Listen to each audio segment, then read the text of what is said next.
They said Lucas Parker would never move, not a finger, not a toe. Born in silence, he lived beneath a ceiling of impossible odds. At just 8 months old, his body was still, but his mother's hope, that was the only thing left breathing. And just when the world had turned its back on him, a forgotten puppy with trembling paws walked into their lives and did something no doctor could explain. What if the miracle you've been praying for doesn't wear a white coat, but has golden fur and 4 legs? If this story stirs something in you, leave a comment below. Have you ever witnessed the impossible?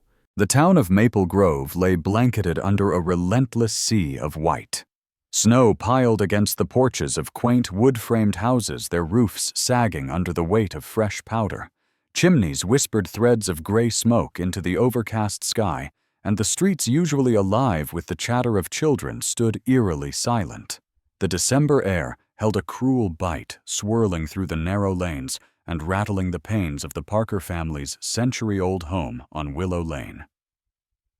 The house stood tall, but weary, its faded blue shutters creaking with each icy gust, as if the old structure itself were shivering against the storm. Inside, the warmth of a flickering fireplace fought valiantly against the chill. Sarah Parker, a woman of quiet resilience, sat near the hearth, her slender frame wrapped tightly in a cream-colored knit cardigan. Her once lively hazel eyes had dimmed over the past year, clouded by endless sleepless nights and the silent grief of watching her son fade into a stillness no mother could bear. At 36, Sarah's once carefree nature had hardened into a quiet vigilance. Life had demanded too much too soon, stripping away her youthful ease after Lucas's diagnosis. She kept her dark auburn hair tied back in a loose bun, more out of habit than care for appearances. These days, her world revolved around tending to Lucas and shielding Ellie from the weight of a reality even adults struggled to accept. Across the living room sat Ellie Parker, her small frame tucked against the armrest of a worn leather couch. At 10 years old, Ellie was the kind of girl who used to fill rooms with light, bright golden curls bouncing as she danced through the halls, blue eyes sparkling with mischief. But now those curls often hung limply over her face, her wide eyes dull with a sadness far too old for her years. Since the death of her best friend Ava in a tragic accident 6 months prior, Ellie had built invisible walls around herself. She spoke only when spoken to, preferring the company of her sketchbook and the silent corners of the house. Her drawings, once filled with sunny skies and unicorns, had turned to lonely trees and rain-soaked streets. Upstairs in the small nursery, painted soft shades of pale green and yellow, Lucas Parker lay in his crib. Only 8 months old, his tiny body seemed almost fragile against the plush bedding. Lucas had inherited his mother's dark auburn hair and his father's gentle gray eyes, but his face rarely lit up with the giggles and wonder of most babies his age. His body remained still, his legs unmoving, his tiny hands barely curling against the warmth of his blanket. Diagnosed with cerebral palsy at birth, Lucas's future had been written in the cold ink of medical certainty. He would never crawl, never walk, and perhaps never experience the simple joys of childhood. The day had dragged on in its heavy silence, the weight of despair as thick as the snow outside. That was until Sarah, desperate for any lightness in Ellie's eyes, suggested a visit to the Maple Grove Animal Shelter. Ellie's first response was a half-hearted shrug, but something in her mother's hopeful gaze made her relent. And so, bundled in her pink puffer jacket and knitted scarf, Ellie followed her mother out into the biting wind. The animal shelter stood at the edge of town, a modest brick building, softened by the ivy that clung stubbornly to its outer walls. The interior was filled with the sharp scent of antiseptics and the faint, sorrowful cries of animals awaiting homes they might never find. Ellie kept close to her mother as they wandered through the rows of kennels. Cats peered out through metal bars, their eyes wary and distant. Dogs of every size and color pressed hopeful noses against the gate's tails, wagging in desperate anticipation. And then Ellie saw him. In the far corner, separated from the others in a small, quieter enclosure, lay a tiny golden retriever pup. He couldn't have been more than 4 months old. His golden coat dulled and patchy, his ribs faintly visible beneath his fur. Despite his frail appearance, his deep brown eyes held a warmth that seemed to cut through the bitter cold of the day. He didn't bark or jump like the others. He simply sat, his oversized paws tucked under him, his head tilted slightly as he watched Ellie approach. A volunteer named Carol, a kindly woman with salt and pepper hair tied back into a tidy braid and kind crow's feet framing her eyes, stepped forward. "That's Bailey," she said softly, kneeling beside the cage. "He's a special one." Was the runt of the litter. His mother didn't make it through the last storm. Poor thing's been through more heartache than most pups his age. Ellie crouched down, her mittened hands pressed against the cold steel. Bailey took a slow, cautious step forward and licked the space near her fingertips. Something stirred in Ellie's chest, a warmth she hadn't felt in months. Without thinking, she whispered, "You know what it's like, don't you, to lose someone?" Sarah watched the exchange in quiet awe, her heart aching at the sight of her daughter's first genuine smile since Ava's passing. Before she could fully process the moment, Ellie turned to her, her eyes brimming with unshed tears, but also with something new, hope. "Mom, can we take him home? Please, he needs us." Sarah hesitated. With all the challenges they were already facing, bringing a puppy into their fragile world felt reckless. But as she looked into Ellie's pleading eyes, and then at Bailey's quiet, knowing gaze, she realized this wasn't just about saving a dog. It was about saving something far more delicate, the last fragile threads of her daughter's spirit. That night, as the snow fell heavier and the world outside grew colder, Bailey found his place in their home. Ellie didn't retreat to her quiet corners. Instead, she lay curled on the living room rug, Bailey snuggled tightly against her. Sarah stood at the doorway, watching the gentle rise and fall of their breathing, feeling something she hadn't dared to feel in months' hope. Upstairs, Lucas slept as peacefully as his condition allowed, unaware that the tiny golden soul who had just entered their lives would soon become more than a family pet. Bailey was about to become the miracle none of them knew they'd been waiting for. Bailey had never known quiet like this before, not the anxious silence of a shelter cage, nor the hushed sorrow of a home trying not to fall apart. This was a silence steeped in something tender, a space between grief and hope, where a boy who didn't move and a dog who had lost everything slowly began to rebuild something invisible and sacred. The snow outside continued to fall gently over Maple Grove, muffling the sounds of the town and wrapping the Parker house in a stillness that made every creak of the floorboard, every breath in the nursery, feel holy. In just over a week, Bailey had transformed from a shivering pup into a presence. No longer skittish and withdrawn, he padded confidently through the hallways with the soft thump of his growing paws. His golden fur, still uneven in some places, had regained a gentle sheen. The shadows in his eyes had started to lift. But what caught everyone off guard, even more than his rapid recovery, was the way he acted around Lucas. Lucas lay in his crib most days, propped carefully on a soft wedge pillow. His condition hadn't changed, not officially. At 8 months old, he remained motionless from the chest down. His arms could twitch on occasion, his eyes occasionally followed movement, but his body remained a reluctant vessel present, but still. Bailey would often sit by the crib for hours. Sometimes he'd rest his head on the wooden frame and doze off. Other times, he would press his nose through the slats and simply watch Lucas breathe. The first time he climbed in was a cold Tuesday night, when the house had lost power for 3 hours. Sarah had bundled Lucas in layers of blankets, and Ellie, unable to sleep, had brought Bailey into the nursery, hoping to calm the baby with his warmth. The moment Bailey slipped into the crib and nestled against Lucas's side, the room changed. There was no lightning flash, no heavenly chorus, just quiet, and then something new. Lucas's fingers twitched. It wasn't a reflex. Sarah had seen those before, the disconnected spasms, the meaningless flutters. This was different. His fingers brushed Bailey's fur and lingered. Then slowly, his tiny hand curled inward just slightly, but with unmistakable intent.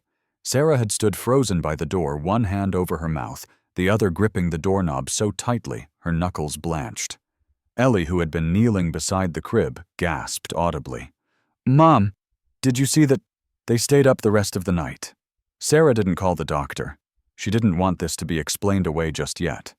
In the days that followed, she began documenting everything. A notebook sat permanently on the nursery table filled with Times notes and observations. Ellie decorated the pages with stars and doodles of Bailey's wagging tail. Each night they set up a small video camera on the shelf above the dresser to capture what words could not. It was Sarah's sister who noticed the difference next. Caroline Bennett was 10 years older, taller, and always slightly out of place in the quiet rhythms of the Parker household. A pediatric speech therapist with a sharp chin auburn bob and an analytical nature, Caroline was known for her skepticism. She visited that Friday evening bringing frozen lasagna and a bundle of soft toys. "I still can't believe you adopted a dog," she said, arching an eyebrow at Sarah as she unpacked the food. "You hate fur on the furniture." Sarah smiled faintly. "Turns out I hate helplessness more." When Caroline finally met Bailey, she seemed unimpressed at first. "Typical retriever energy," she muttered as he licked her wrist. "They'll bond with anyone who feeds them." But an hour later, as she watched Bailey climb into Lucas's crib and curl against the infant's side, her face shifted. Then came the twitch, Lucas's hand tightening around the dog's fur. "Wait. Was that a grasp reflex?" Caroline asked, eyes narrowing. Sarah didn't answer. Instead, she handed her the notebook. They spent the next hour reviewing footage, and Caroline grew increasingly quiet. "I don't know what this means," she admitted, "but I've worked with hundreds of kids in early intervention. I've never seen a response like this from one so unresponsive. He's mimicking patterns, repeating contact. That's neurological." Sarah turned to her brows raised. "So you're saying this is real?" Caroline hesitated. "I'm saying it might be. And if it is, you should document everything. And bring in a specialist." Sarah nodded. "Not yet. I'm not ready for someone to dismiss this." That night something shifted in Ellie too. She had been slowly returning to her old self, drawing, laughing occasionally, even sharing lunch with her classmates. But that evening, after watching Bailey and Lucas together again, she disappeared into her room. Sarah found her later sketching in a new notebook a picture of Lucas holding Bailey's ear with one small hand, both of them asleep. She looked up. "Mom, do you think Bailey's magic?" Sarah crouched beside her. "I don't know. But I think love can look like magic sometimes." Ellie nodded as if that answer were more than enough. On Sunday, Sarah took Bailey for his first walk outside the neighborhood. The wind had died down, the snow hardened underfoot. She took him to Maple Grove's town square, where the sidewalks were shoveled clean and lampposts still held traces of holiday ribbon. At the corner bakery, Miss Connolly, an older widow known for wearing glittery earmuffs and handing out peanut brittle to neighborhood kids, stepped out with her cane and spotted them. "Well, if it isn't the famous Miracle Mutt," she chuckled. "I've seen the way that dog looks at your little one. Like he knows something we don't." Sarah smiled politely but said nothing. As they walked home, Bailey paused outside the children's clinic at the end of the street. He stood very still, staring through the frosted window as if listening. Sarah knelt beside him and ran a hand down his back. "You know what you're doing, don't you?" she whispered. Bailey licked the air and wagged his tail. That night, as the snow fell again, Bailey returned to Lucas's crib. He nosed his way past the blankets curled up against the baby's side and stayed. Lucas's hand lifted, his fingers curled. And for the first time, Lucas sighed in his sleep, soft, steady, and content. Sarah wept quietly in the hallway. The days in Maple Grove grew longer, though the snow showed no sign of retreating. Windows remained fogged, boots clustered at every front door, and winter's hush lingered over the town like a quiet secret. But inside the Parker house, something was beginning to stir, something that defied the slowness of the season and whispered of impossible things. Sarah Parker, once defined by exhaustion and silent sorrow, now moved with the cautious grace of someone cradling fragile hope. Her tall, slender frame, once slouched under the weight of grief, had straightened ever so slightly. The creases around her eyes deepened from months of sleepless nights, softened as she watched her son. Lucas still lay, mostly still, but there were now signs, small, undeniable flickers of something new. His fingers curled more frequently. His eyes tracked movement, and whenever Bailey approached, his breathing steadied. His limbs flexed, and on rare occasions his mouth twitched, as if trying to form a smile. Bailey had taken to sleeping beside the crib every night without fail. Each evening, without prompting, he would curl up beside Lucas's blanket-swaddled form and remain there until morning. What began as gentle nudging had evolved into more deliberate interaction, pressing his snout against Lucas's palm, licking his wrist, even shifting his body in slow, careful ways that seemed too purposeful to be coincidence. Sarah watched it all, camera always on her notebook, filling with pages of careful observations. It wasn't just the family who noticed. During a routine checkup with Lucas's pediatrician, Dr. Patel, a soft-spoken woman in her early 40s with kind, almond-shaped eyes and an ever-present navy scarf, Sarah decided to show her one of the recordings. Dr. Patel furrowed her brow and leaned closer, rewinding the clip of Bailey nudging Lucas's elbow and Lucas responding with a faint tremor in his shoulder. "I'll be honest, Sarah," she said slowly, removing her glasses. "This isn't something we see often, especially in cases this severe. But the body is mysterious. It's possible your son is responding to external stimuli more than we initially believed." Sarah wanted to ask, "Isn't this a miracle?" But she bit her tongue. Meanwhile, Ellie Parker had begun to bloom. At school, she had started spending lunch breaks at the art table again, sketching everything from Bailey's soft eyes to the shape of her brother's tiny hands. A new friend had emerged, Grace Holloway, a curious and outspoken girl with tight red curls and a backpack covered in glittery animal stickers. Grace loved animals more than anything, and when she learned that Ellie's family had rescued a golden retriever, she immediately invited Ellie to join the school's volunteer club, Paws and Hearts. Every Wednesday after school, Ellie and Grace met in the library's community room, where Mrs. Alvarez, the club sponsor, guided them through projects that helped the local animal shelter. Mrs. Alvarez was a petite woman with silver hair cut into a sharp bob and a voice like warm tea, soothing and steady. She believed every child had the power to change a life, even a furry one. Through the club, Ellie helped sew blankets, organize food drives, and even design posters for adoption days. More importantly, she began talking again about Bailey, about Lucas, and slowly even about Ava.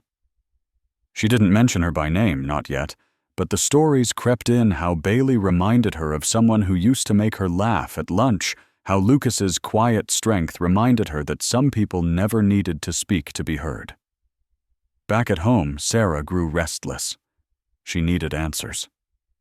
Late one night, after putting Lucas to bed, she found herself typing a name into the search bar, Dr. Carol Bennett. The name had stuck with her ever since Caroline had mentioned it during her last visit. Bennett was a renowned expert in animal-assisted therapy, known for her work with children in rehabilitation programs across the country.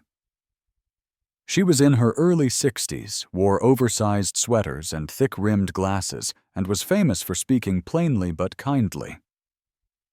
Her research papers had titles like Silent Healing and Instinct Before Intervention, and she had once made headlines for helping a mute child speak his first words after bonding with a rescue horse. Sarah drafted a short email. She hesitated, fingers trembling, before clicking send. 3 days later, she received a reply. The message was brief but not cold. Dear Mrs.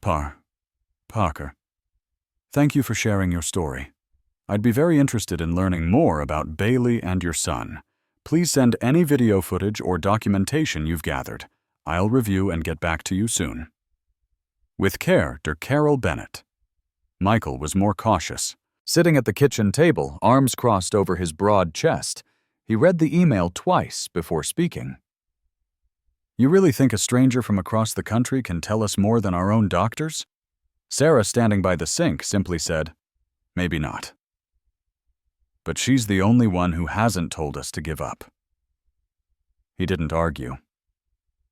That weekend, the family gathered all their footage and notes. Ellie helped organize the files, carefully labeling each clip by date and time. She added hand-drawn title pages, little doodles of Bailey and Lucas surrounded by stars and speech bubbles that said things like, I feel it too, and don't give up on me. Bailey, as if sensing the shift, seemed calmer, more focused. During filming, he would often pause and gaze directly into the lens before returning to Lucas's side. There was something deeply human in those moments, something that made Sarah's stomach tighten with awe. On Sunday night, they sent the package off. 2 days passed, then 5, then a full week.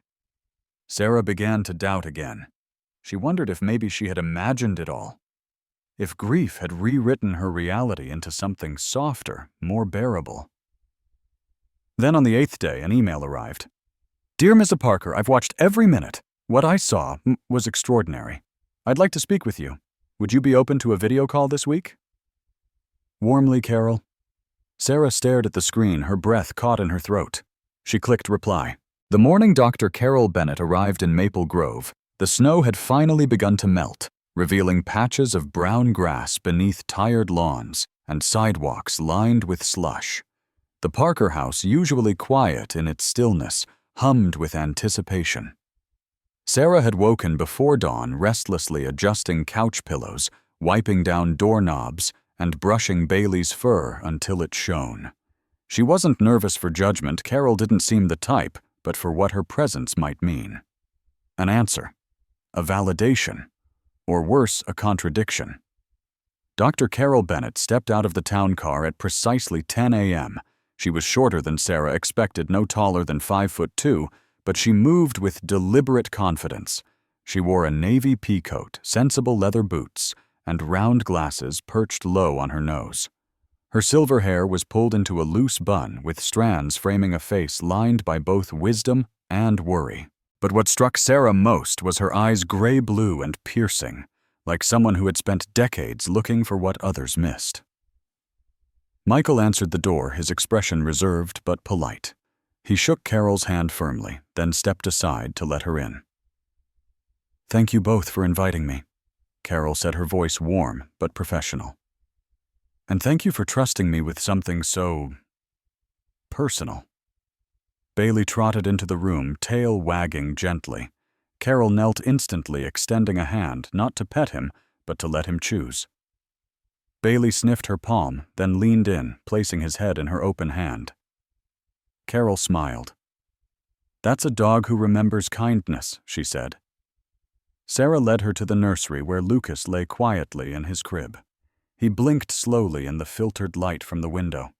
His cheeks were flushed pink with warmth, his blanket carefully tucked around his motionless form. I've reviewed every video. Carol began, setting her bag on the dresser. And while most professionals might say this is all anecdotal, I've seen enough to know when it's not. She sat quietly beside the crib. Bailey, almost on cue, jumped onto the small stool they kept by the bed and gently eased himself inside. He nestled next to Lucas and rested his paw lightly on the baby's wrist. Then it happened. Lucas's fingers flexed. Once. Twice. Then his hand slowly closed around Bailey's paw. Carol inhaled sharply. That's not a reflex. That's a response. Sarah's heart pounded. Michael leaned against the doorway, his usually impassive face marked by stunned disbelief. Carol turned toward them. Has a neurologist tested for residual nerve activity? Not since the initial diagnosis, Sarah replied, her voice tight. They told us there was no point. Carol didn't respond right away. Instead, she reached slowly into her bag and pulled out a compact recording device. With your permission, she said, I'd like to record a series of structured interactions.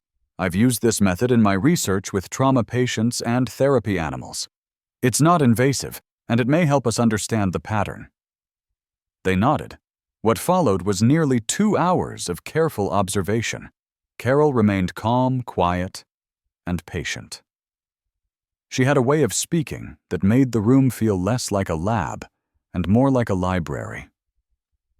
She noted every twitch, every flicker in Lucas's fingers, every subtle reaction Bailey made before contact. And each time she placed Bailey on the opposite side of the crib, he found his way back to Lucas's right side, the one with the weak but consistent tremors. By the end of the session, Carol sat back, visibly moved. "Whatever this is," she said, "it's real. Bailey is stimulating Lucas's neural pathways, whether instinctively or through some deeper connection I can't say yet. But it's more than coincidence." Sarah exhaled, her eyes shining. Michael finally spoke. "So, you believe us?" Carol turned toward him, her gaze steady. "I believe your son may be responding to something no one thought he could. And I believe this dog may have found a way in where medicine failed." Meanwhile, across town at Maple Grove Elementary, Ellie sat in the school cafeteria with Grace and a group of other volunteers from the Paws and Hearts Club. She clutched her lunchbox tightly, trying to ignore the 2 girls at the next table, whispering behind their hands. "Did you hear one of them said loud enough to Carrie? She's the one who thinks her dog can cure paralysis." Laughter followed. Grace frowned. "Ignore them." Ellie shrugged, her voice small. "It's fine. People don't have to believe me." But it wasn't fine. The comments had been growing more frequent since Sarah's video of Bailey and Lucas had gone semi-viral on a parenting forum. Some parents had reposted it, others had mocked it. Even a local journalist had called asking for an interview. Sarah declined, but the buzz had reached the school. Later that afternoon, Ellie stayed behind in the volunteer room helping Mrs. Alvarez restock donated pet food. Mrs. Alvarez noticed her silence. "Trouble at school?" she asked gently. Ellie looked up, her blue eyes solemn. "They think I made it all up, about Bailey helping Lucas." Mrs. Alvarez smiled kindly. "You know, the greatest truths often sound like magic to people who've never needed one." Ellie tilted her head. "But it's real." "I know it is," she said. "And one day, so will they." Back at the Parker home, Carol packed her things. Before leaving, she handed Sarah a folder. "I want to run a formal series of evaluations," she said. "And I want to bring in a neurologist I trust. Someone open-minded. Will that be okay?" Sarah nodded. "Please." Carol paused, then crouched to stroke Bailey one last time. "You're not just a companion, are you?" she murmured. "You're a bridge." Bailey licked her hand once, then returned to the nursery. As Carol stepped out into the crisp afternoon air, Sarah stood beside Michael at the doorway. For the first time in months, they weren't asking if. Now they were asking how. In the days following Dr. Carol Bennett's visit, the atmosphere inside the Parker household shifted from quiet awe to burning anticipation. The family now lived in the tension between the miraculous and the explainable. Each interaction between Bailey and Lucas felt electric. Each new movement, a twitch of fingers, a slow turn of the head was recorded, logged, and reviewed with reverence. But not everyone was ready to believe. The first challenge came from Dr. Raymond Hammond, the neurologist who had originally diagnosed Lucas. In his early 50s, tall and lean, with graying temples and a clipped academic tone, Hammond had always maintained a clinical distance. He called one brisk Wednesday morning, after being forwarded the footage by a colleague. "I'd like to revisit the case," he said, his voice carefully devoid of emotion. "A second opinion might bring clarity." Sarah hesitated. "We're not looking for closure anymore. We're looking for understanding." "I understand," he replied, "but understanding requires data." Reluctantly, she agreed. When he arrived 2 days later, he brought along a younger associate, Dr. Naomi Ellis, a neurophysiologist with soft-spoken manners and a perceptive gaze. She wore a powder blue scarf wrapped twice around her neck and carried a worn leather briefcase. Sarah offered them tea.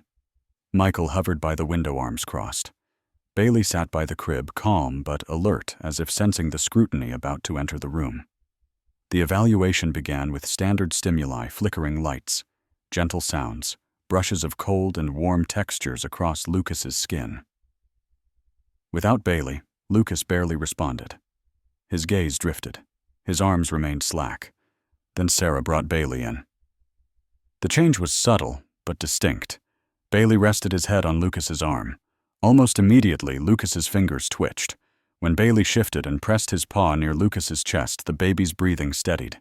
At one point, Lucas let out a soft coo when Bailey nuzzled his neck. Dr. Hammond jotted notes with quick, dismissive flicks of his pen. These are reflexive behaviors. Not uncommon. Infants exhibit patterned responses to repeated stimuli, particularly when comforted. Dr. Ellis, however, leaned closer. But why are the responses only consistent when the dog initiates contact? That's anecdotal. She said nothing, but kept her eyes on Lucas, her brows drawn with thought. After the doctors left, Michael turned to Sarah, frustration tight in his voice. We could show them Lucas dancing, and they'd still call it muscle memory, Sarah Eversteady said. Then maybe it's time we stop asking for permission to be believed. That night, with trembling hands and a heart full of quiet defiance, she posted the video. It was 2 minutes long. No editing, no music. Just Bailey curled around Lucas in the crib, Lucas's tiny hand resting against the dog's neck. The caption read, "They said he would never move," but Bailey believed otherwise. By morning, the video had passed 20,000 views. By afternoon, it was 100,000. Comments poured in, some skeptical, some tearful, many in awe. Parents of children with disabilities shared their own stories of hope and heartbreak. Therapists asked for permission to use the video in their seminars. One comment simply read, "I didn't believe in miracles until now." Meanwhile, Ellie was facing her own crossroads. At school, Paws and Hearts Club was preparing for Kindness Week, a school-wide event aimed at encouraging empathy and compassion. Mrs. Alvarez, the club's sponsor, had suggested student-led talks. Grace Everbold proposed that Ellie tell her story. "You should share what happened with Bailey and Lucas," she said. "Everyone should know." But Ellie hesitated. "What if they don't believe me? Then they're not worth worrying about," Grace replied. In the days leading up to the event, Ellie spent hours after school working on her presentation. She hand-drew a large poster, Bailey's golden face, beside Lucas's crib, surrounded by the words, "Sometimes healing comes on 4 paws." At night, she practiced in her room while Bailey lay by her feet, his eyes half closed, but always attentive. The day of the assembly, the school gym buzzed with chatter and squeaking sneakers. Rows of folding chairs filled quickly with students and faculty. Ellie stood backstage, heart pounding. Mrs. Alvarez placed a gentle hand on her shoulder. "You're not here to convince anyone," she said. "You're here to share what's real to you." When Ellie walked onto the stage, she clutched the microphone tightly. Her voice quivered at first. "My name is Ellie Parker," she began. "And this is my dog Bailey. And my little brother Lucas was born without the ability to move like other kids. The doctors told us he never would. But Bailey, he made something happen." She spoke of late nights, of watching Bailey nudge Lucas's hand and seeing Lucas respond. Of how, for the first time, she saw her baby brother smile. "I know some people think it's not possible," she said, voice growing steadier. "But I don't think healing always looks like what we expect. I think sometimes it comes quietly. And sometimes it comes with fur." When she finished, the room was still. Then came applause, loud, unforced, and proud. The local newspaper published a photo from the assembly the next day, Ellie holding her poster, Bailey sitting beside her, both of them illuminated by the gym's soft lights. But the ripple had only begun. A pediatric neurologist from Chicago reached out after watching Sarah's video. Then a research lab in Seattle requested access to the family's footage for study. Sarah even received a call from a well-known documentary producer interested in telling the full story. Michael sat at the dining table late one night, laptop open, his fingers drumming nervously. It's all happening so fast. Sarah looked up from her notebook. I know. Are we ready for this? No, she said, but we're doing it anyway. Lucas stirred in the nursery. Bailey raised his head, ears twitching, then padded softly into the room.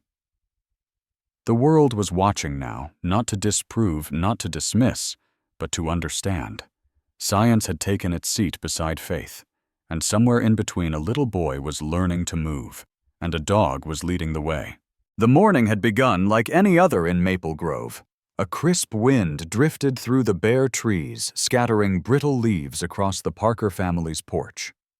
Inside their cozy home, the scent of cinnamon oatmeal filled the kitchen, and sunlight spilled through the window, casting soft golden light over the hardwood floor. Sarah, tall and slender, with faint worry lines that never truly left her face, stood at the stove stirring with one hand, while her eyes remained fixed on the baby monitor. Lucas had been sleeping peacefully the past few nights, a miracle in itself, but something about this morning unsettled her.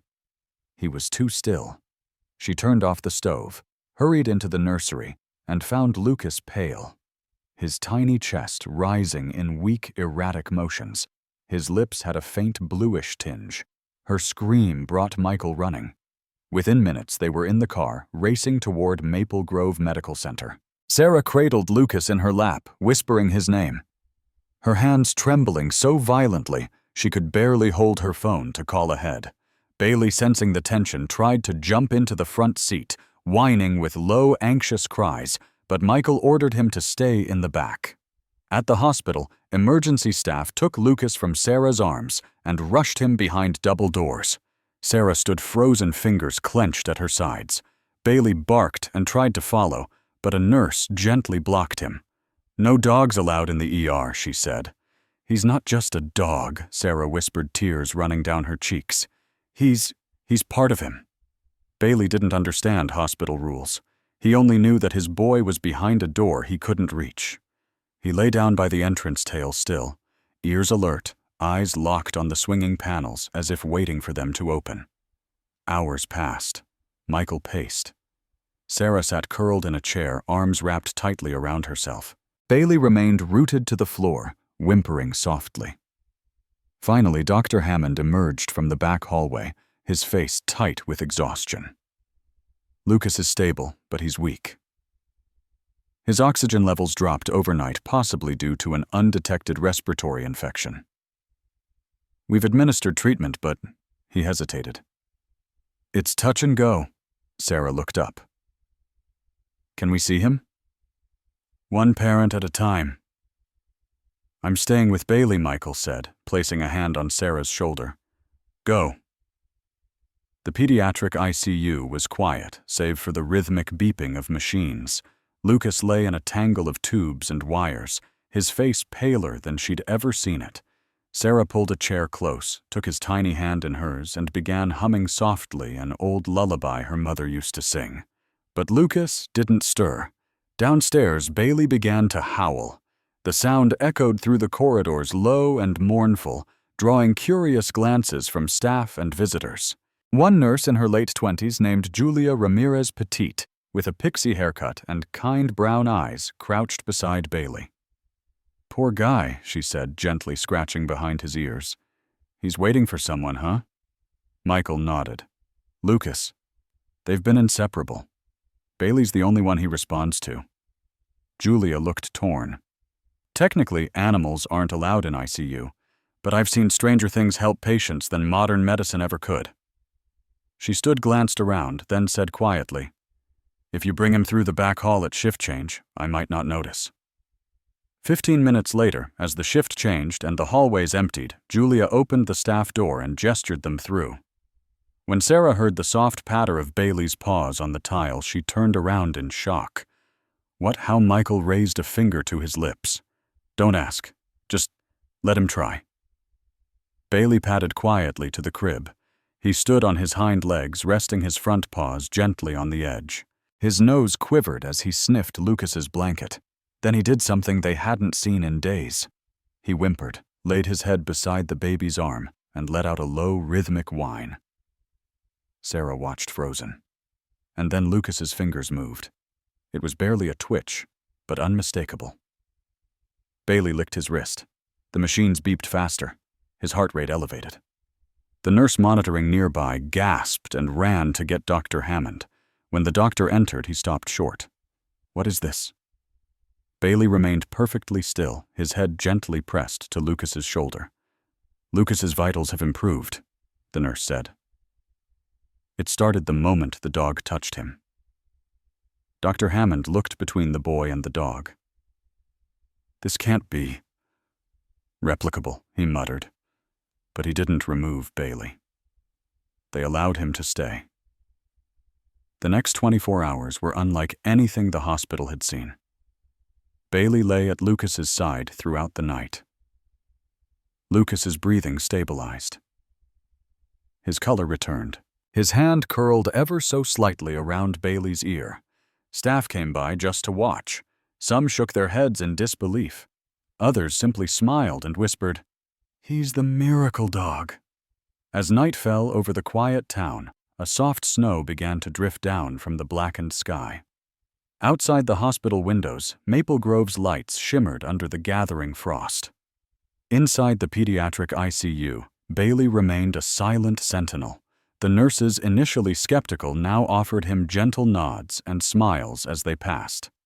Sarah had refused to leave Lucas's side.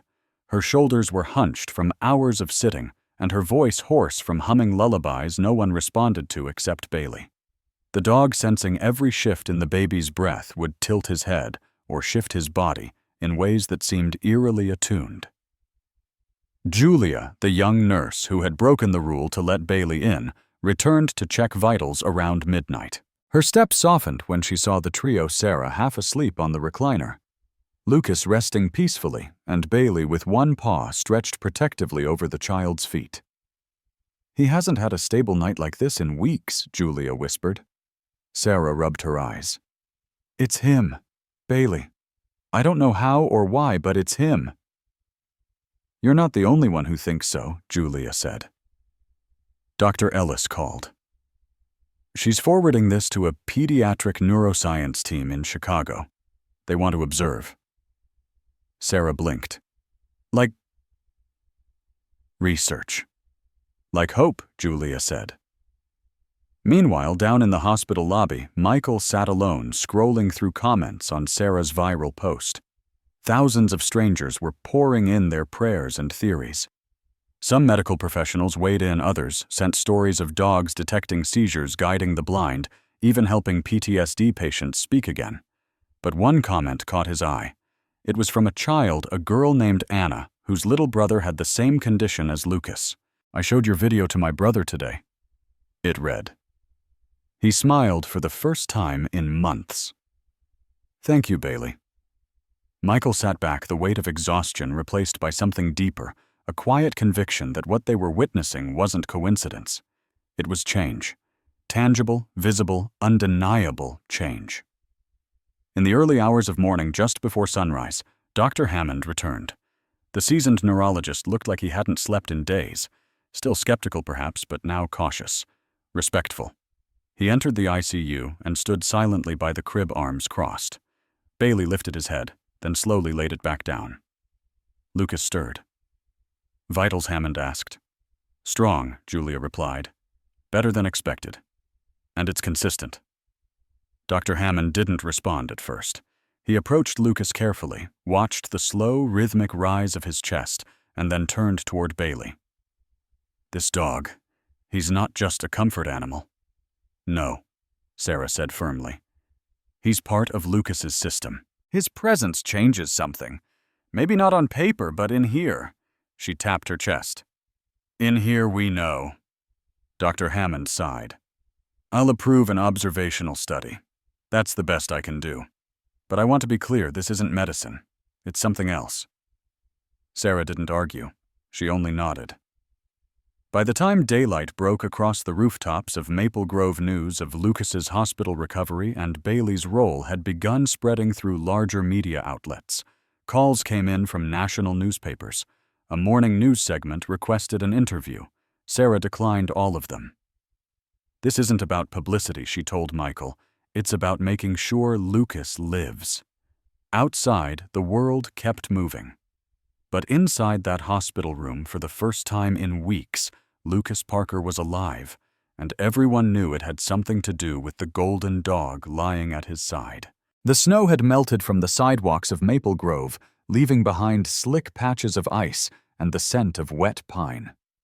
Spring was hesitant in its arrival, as if unsure whether the town had endured enough to earn its bloom.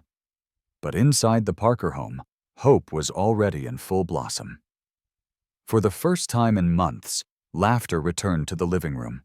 Lucas, now nearly a year old, sat propped up with extra cushions, his eyes brighter, his fingers twitching with growing confidence.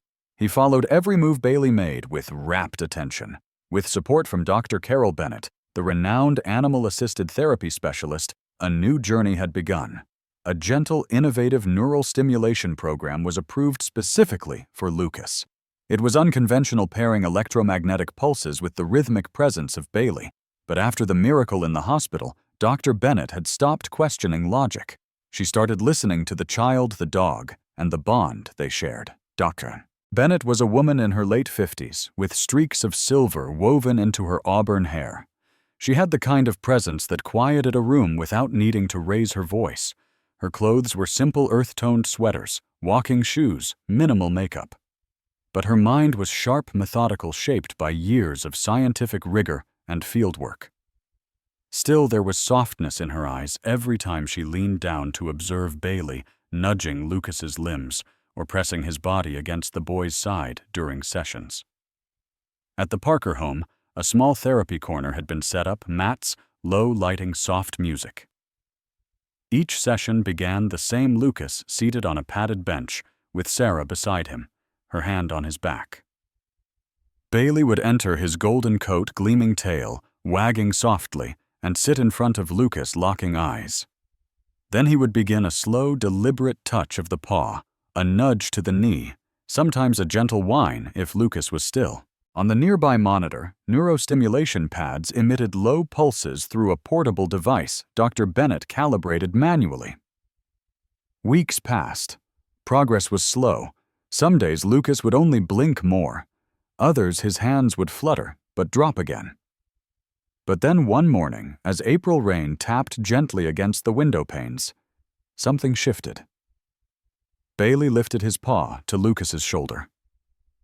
Lucas responded not with a blink, not a twitch, but by shifting his weight forward. Catching himself upright, and reaching out clumsily with both arms. Sarah gasped, her hands flying to her mouth. "He's sitting! Oh my God!" Michael burst in from the kitchen, wiping his hands on a towel, and froze mid-step. Lucas, unaided, was sitting with a wobble, but stable. Then he did something that sent every cell in Sarah's body alight. He lifted one chubby arm, opened his fingers wide, and waved. "Ma," he mumbled, his voice breathy but audible. The room was silent except for Bailey's soft bark. Sarah crumpled to the floor, sobbing, crawling forward to hold her son's tiny hand. Michael sank to his knees beside them, overwhelmed by the moment they had dreamed of for nearly a year.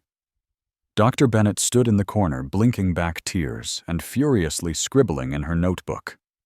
Documented. Voluntary movement. Coordinated. Auditory response. Visual tracking. Purposeful reach, she whispered. Meanwhile, Ellie was living a journey of her own. The quiet girl who had once flinched at every sudden voice in the school hallway was now the star presenter for a local youth conference titled Voices of Change. The conference was hosted by Maple Grove Middle School and gathered students, parents, and educators for talks on resilience and healing. Ellie had been nominated to speak by her science teacher, Ms. Chapman, a tall woman with a strict bun and a warm heart who had followed Lucas's story since it appeared in the local paper. Ellie was terrified. The idea of speaking in front of hundreds of people, adults, her classmates, and even news cameras, made her stomach flip. She had spent weeks rehearsing writing and rewriting, but nothing felt right. Then the night before the event, she sat cross-legged in the living room with Bailey curled beside her, his head on her lap. She looked down into his kind, amber eyes and remembered everything. So the next day, standing behind the podium in the school auditorium, wearing a soft blue cardigan and her hair neatly braided, Ellie Parker took a deep breath and began. When my little brother was born, the doctor said he'd never sit, never wave, never even know who I was. I stopped talking at school. I stopped talking to almost everyone. But then we met someone who changed everything. He doesn't wear a lab coat. He doesn't speak our language. He has 4 legs, golden fur, and a heart bigger than any miracle I've read about. His name is Bailey. The audience fell silent. Not the stunned, awkward silence of disbelief, but the reverent stillness that only truth brings. Ellie continued, her voice stronger now. Bailey didn't just help Lucas move. He helped me feel again. He helped my family believe in something when believing felt impossible. So today I want to share something simple. If you've ever felt alone or small, or like your voice didn't matter, find your Bailey. It might not be a dog. It might be a friend, or a song, or a moment. But it will come. And when it does, hold on. Because healing doesn't always come from doctors. Sometimes it comes from love. The auditorium erupted. Her classmates cheered. Ms. Chapman wiped tears from her eyes. Ellie stepped down, cheeks flushed, heart pounding, and was met at the bottom of the stage by a golden blur that leapt into her arms and wagged with all the joy of the world. Bailey had come. Sarah had brought him just in time. Later that evening, as the sun set over Maple Grove and turned the sky into soft shades of gold, and rose, the Parkers sat on a picnic blanket in their backyard. Lucas, supported in Sarah's lap, babbled softly, while Bailey lay curled beside him, resting his head gently across the boy's knees. Ellie picked at the edge of a sandwich, her eyes still bright from the day's triumph. Michael leaned back with a rare smile of peace, and Dr. Bennett, now more than a scientist, almost a friend, stood at the fence with a thermos of tea, watching it all. "You know," she said softly, "you've just redefined what a clinical trial can look like." Sarah laughed. "We didn't set out to prove anything." "But you did," Bennett replied. "You proved that sometimes healing doesn't wait for approval. It happens when it's ready, and when someone believes." The warm breath of summer had returned to Maple Grove, rustling the tall grasses atop Wind Hill, the town's favorite overlook where families gathered for picnics and laughter echoed freely into the open sky. It was here that the Parkers had often come in the early days, back when Lucas could only watch the clouds from a stroller, and Bailey had first curled protectively around his feet. Now, exactly 1 year later, they had returned not to reflect on what was lost, but to celebrate all that had been found. Lucas Parker stood at the crest of the hill, his cheeks flushed with excitement, his small fingers wrapped tightly around Bailey's golden fur. He was still small for his age, his balance a careful dance, but his smile was steady and brilliant like a sunrise over fresh snow. The soft plastic braces on his legs peeked out from beneath his shorts, but they did little to hide the miracle in motion. He walked, step by determined step, guided not by machines or therapy or even hands anymore, but by instinct and by Bailey. The dog was older now, his face touched with a hint of white around the muzzle, his gait a bit slower, but his spirit undimmed. His eyes shone with pride, watching every motion Lucas made, as if witnessing the fulfillment of a vow he had once made to a child who could not move. Sarah stood a few paces behind them. Tall and willowy, in a flowing summer dress, her hands pressed together over her heart. Her eyes were glossy with tears, though her face glowed with joy. The woman who once paced hospital floors with dread now walked gently among laughter, her every breath filled with gratitude. Her healing had been quiet but profound, fueled by her son's steps and her daughter's courage.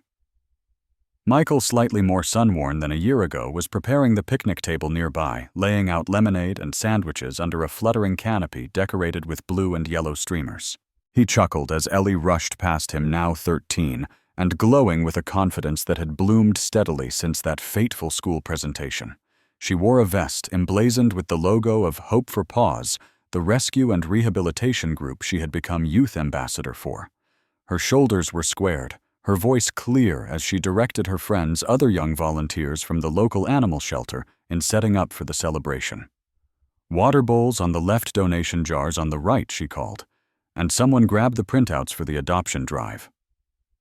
Beside her, Grace helped with a poster board titled From Rescue to Hero, Bailey's Story. It displayed pictures of Bailey as a pup nestled beside an immobile Lucas, then slowly transforming Lucas, reaching Lucas, sitting Lucas, walking always with Bailey close. Dr. Carol Bennett arrived late, but was welcomed with open arms. Her eyes, sharp behind square glasses, scanned the hill and locked onto Lucas. She blinked once, twice, and then simply shook her head with a soft laugh. "He's walking. My God, he's walking on a hill." "You helped make this happen," Sarah said, offering her a cold drink. "I recorded it." "You believed it," Dr. Bennett replied. As the afternoon sun dipped lower, the wind picked up, fluttering the fringe of Ellie's speech notes. She climbed onto a small makeshift platform, cleared her throat, and faced the crowd, dozens of townspeople, reporters, and fellow rescue volunteers. "Exactly 1 year ago, my brother Lucas couldn't even sit on his own. And one little dog changed all of that. Bailey didn't just help Lucas stand, he gave him a reason to try. And today, on Lucas's birthday, we wanted to celebrate not just a boy's first steps, but a friend's lifetime of love." She paused, then added with a grin, "And if you want to help more kids find their own Baileys, there's a rescue stand right over there." The crowd laughed and clapped. Bailey barked once, tail wagging as if on cue. As the party began to wind down and guests filtered away, the Parkers remained on the hill, letting the last light of day stretch over them like a blessing. Lucas sat between Sarah and Michael, sleep starting to weigh on his eyes. Ellie lay in the grass nearby, reading a thank you card from the shelter board. And Bailey sat at the edge of the hill, ears perked, watching the horizon. Then Lucas stood again, unprompted, unassisted. He turned to Bailey, took one careful step, then another. The wind caught the end of his shirt and tugged it like a sail. And then, as if the world stood still for just 1 second, he reached down, took Bailey's ear gently between his fingers, and whispered words they'd never heard from him before. "Because of you, Bailey, I can walk into the world with hope." Michael froze. Sarah burst into tears. Ellie stood mouth open and laughed loud and full as Bailey licked Lucas's cheek. The golden light of sunset wrapped around them like an embrace. There were no more questions, no more doubts, no more waiting. Just a boy, just a dog, and the miracle they made together. Sometimes the greatest miracles don't come with thunder or angels in the sky. Sometimes they come wrapped in golden fur with gentle eyes and a quiet heart that refuses to give up. Bailey wasn't just a dog, he was a messenger. Not the kind sent with loud declarations, but the kind sent softly with every wag of a tail, every patient breath beside a sleeping child. In our everyday lives, we often overlook the silent blessings around us, the ones that arrive not when we demand them, but when we choose to keep believing. Maybe like Lucas, your miracle is still finding its way. Maybe like Bailey, you're someone else's miracle, and just don't know it yet. If this story touched your heart, share it with someone who needs hope today. Leave a comment below and tell us, have you ever witnessed a quiet miracle in your life? We would love to hear it. And if you believe that love never gives up, that healing still happens, and that God sometimes sends little angels with paws and warm fur to guide us through the storm, type amen in the comments. May God bless you, and may He bless all the quiet messengers still walking beside us. And don't forget to like, subscribe, and stay with us for the next story. May carry the miracle someone else is praying for.